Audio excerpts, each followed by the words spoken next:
سخی سخی کا یہ درجہ ہے کہ اگر بدکار بھی ہو تو بھی وہ دوست خدا کا ہے۔ سخی کا یہ درجہ ہے کہ اگر بدکار ہو تو بھی وہ دوست خدا کا ہے۔ لیکن سخاوت ہے کون اور سخی کس کو کہتے ہیں؟ سین سے سمائی، کھے سے خوف الہی، اور یہ سے یاد رکھنا اپنی پیدائش اور مرنے کو۔ جب تلک اتنا نہ ہوئے سخاوت کا نام نہیں لے۔ حاتم طائی سخی تھا۔ آخر اس زمانے میں بھی حضور سرور کائنات کے وقت میں اس کی لڑکی کو پکڑ کے لایا گیا تھا قیدی کے روپ میں، تو پوچھا گیا کہ کون ہے، تو کہا کہ ہم حاتم طائی کی بیٹی ہیں، حاتم طائی کی بیٹی ہیں۔ تو حضور نے کہا کہ اس کو بلا کر کے الگ سے لاؤ۔ بلایا، اپنا تعارف بتائیے، تو بتایا کہ ہاں ہم حاتم طائی کی بیٹی ہیں۔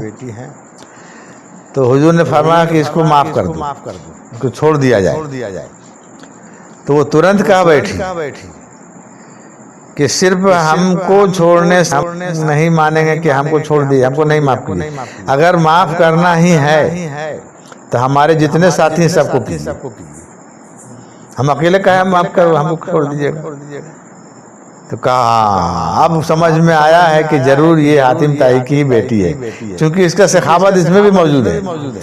حاتم طائی کا جو سخی ہونے کا دعویٰ تھا بالکل درست تھا، اور سخاوت کا جو بو ہے، جو اثر ہے، اس کے بیٹی میں بھی ہے۔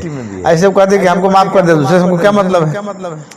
لیکن نہیں، وہ کہے کہ نہیں، اگر ہم کو معاف کرتے ہیں حضور تو ہمارے جتنے ساتھی ہیں سب کو معاف کیجئے تو کیجئے، نہ تو ہم کو بھی مت کیجئے۔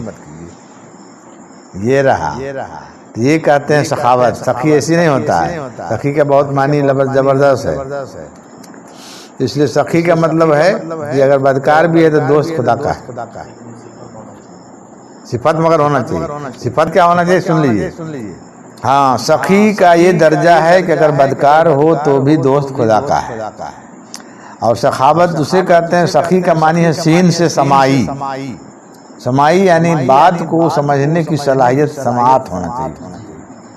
اور کھے سے ہے خوف الہی، اور یہ سے ہے یاد رکھنا اپنی پیدائش اور مرنے کو۔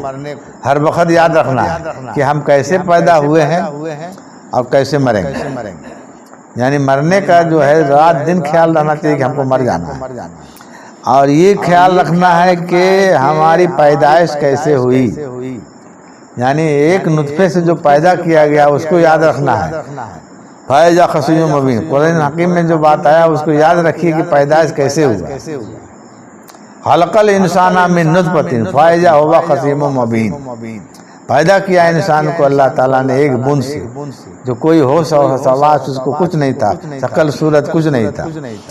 جب اس کو ہوش و حواس آیا، عقل و شعور آیا، تب وہ جھگڑنے لگا۔ یہی اس کا فطرت ہے۔ اسی لیے کہا کہ پیدائش کو یاد رکھنا بہت ضروری ہے، اور مرنے کو جب تک اتنا نہیں ہوئے سخاوت کا نام نہیں لے۔ جب تک اتنا نہیں ہو سخاوت کا نام نہیں لے کہ ہاں ہم سخاوت ہمارے پاس، غلط ہے۔